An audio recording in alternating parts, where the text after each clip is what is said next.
kachika, usap-usapan nga ngayon sa social media ang lover boy na si Jake Cuenca kung saan ibinahagi nga ng kanyang girlfriend na si Rabia Mateo ang kanilang happy moments together na talaga namang ang lahat nga ay napasana all sa dalawa dahil super sweet at talaga namang happiness suits together nga daw sa kanilang dalawa.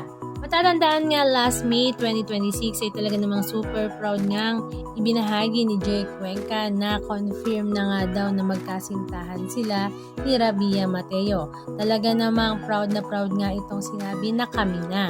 Paano nga daw ba nagsimula ang kanilang relasyon? Umamin nga si Jake na matagal na niyang crush si Miss Universe Philippines 2020 na si Rabia Mateo.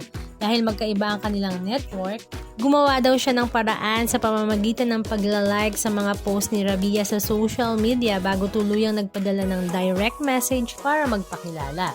At after 3 months nga na pagliligawan, ay naging sila na nga. Opisyal ngang date ng kanilang pagiging together ay noong May 18, 2026.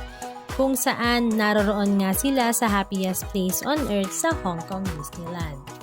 Para nga daw bumalik sa pagkabata ang dalawa habang sila ay nasa Hong Kong Disneyland. Pero hindi nga lang daw yon ang good news that time dahil may magandang balita rin ngang natanggap si Rabia na nakapasa nga daw siya sa entrance exam para sa Faculty Medicine sa University of Santo Tomas. Halika at panoorin natin ang ilan sa mga video clips ganap na kanilang ibinahagi sa kanilang mga social media accounts.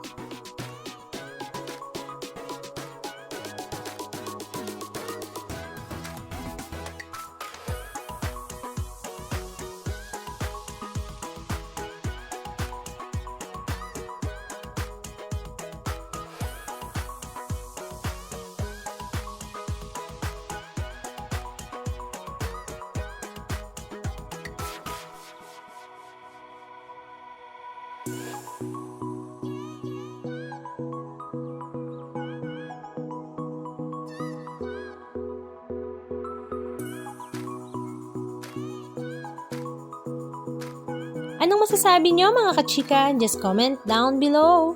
And please don't forget to subscribe. Thank you!